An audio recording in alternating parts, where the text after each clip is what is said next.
Any ties potentially to terrorism with That's still way early to talk about. We have no idea because we don't even know who the person is at the moment. Has that person been neutralized? We don't have that person in custody. I was just standing near the hallway where the car came in, and I heard a loud crash, and I saw some debris from the car, and knew that something was very wrong. I heard a bang, which was a shot, and grabbed the staff members that were around me, and we ran into my office, which was very close by, and just barricaded the door and hid under my desk and stayed there until we got the all clear from the SWAT team. We are just absolutely amazed at the heroism of our security team, who did exactly what we expected of them.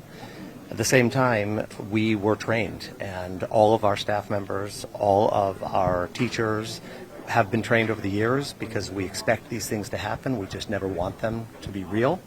But today, everybody acted with a sense of purpose and did exactly what was needed in the moment. And because of that, we are standing here today safe. I can't thank law enforcement for the trainings that we have all done at Temple Israel, at Federation, throughout the community.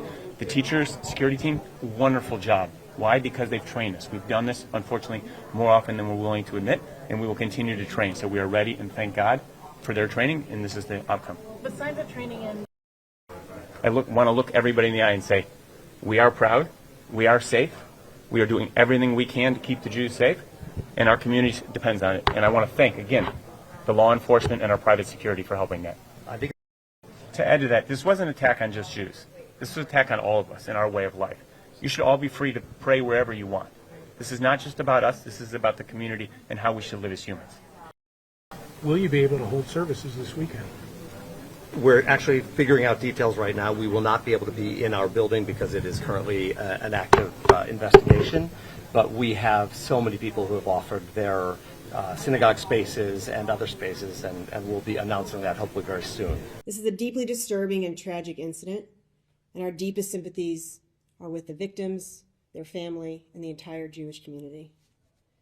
The FBI is here working with our state, local, and federal partners to investigate this incident, and I can confirm that we are leading the investigation right now as a targeted act of violence against the Jewish community.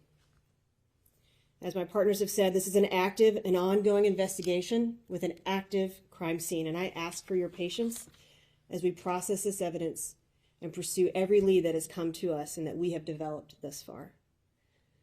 What I can share is this. There was one subject involved in this incident who is now deceased.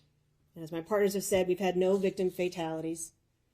We will not be able to provide additional information at this time on the subject or his motive. Today, we received a 911 call which came in around 12:19 p.m. It was about an active shooter situation at Temple Israel where the individual drove into the building. West Bloomfield officers arrived on scene under 5 minutes. Temple security officers engaged the individual and neutralized the threat.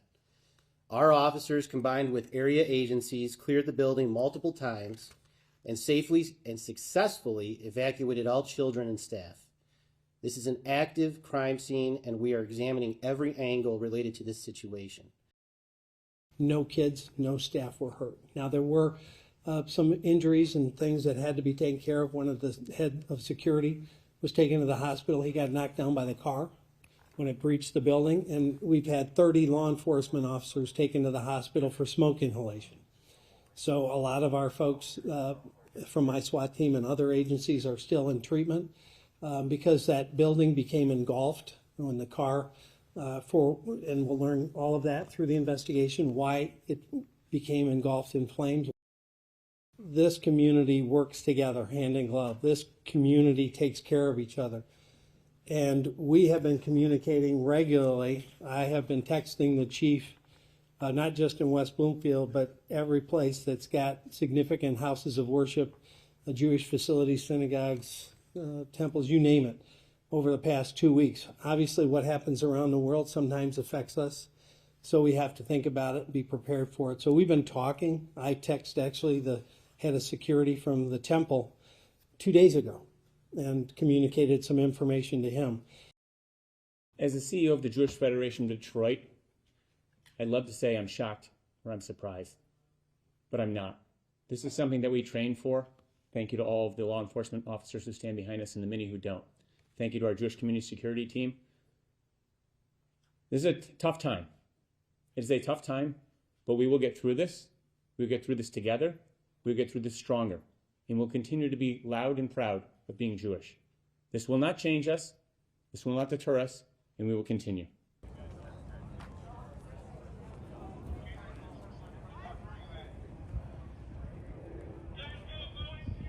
We're about a quarter mile from Temple, Israel, which is in West Bloomfield Township, northwest of Detroit.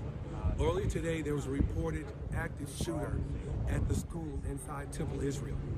It turns out that a suspect, according to Oakland County Sheriff Mike Bouchard, drove a vehicle into the doors of the school, into a hallway, where that suspect, a male, we don't have a name, age, or any other details on him, was engaged by security personnel inside the school. That guy is deceased. Bouchard would not say whether he was shot by security personnel or died of some other means. Inside the school were an untold number of kids. That number has not been released. About an hour and a half after the reports of the shooting, parents who had arrived in the area were allowed inside the building. They were escorted up to the building by police. They were allowed inside to meet up with their children. A short time later, a number of younger kids, apparently preschoolers, were walked from another building, another location, into the parking lot of Temple, Israel, and they appeared to be with school personnel, school staff. They then were walked also, the young children, along with the staff, were also walked inside the school building. Oakland County, West Bloomfield Township is in Oakland County, Michigan. Oakland County is north and northwest of Detroit. It's considered, I believe, one of the most affluent counties in the state. Has a large population, probably close to 2-3 million people. It also is home to one of the largest Jewish populations in the metro area. There are a number of temples in and around, well, near Temple, Israel, in the area. Some of those temples actually had police officers parked outside their buildings this afternoon, likely as a precaution, I'm not sure. And before we begin, I want to send our love to the Michigan Jewish community and all of the people in Detroit area following the attack on the Jewish synagogue early today, and I've been fully briefed, and it's a terrible thing, but it goes on. We're going to be right down to the bottom of it. It's absolutely incredible that things like this happen.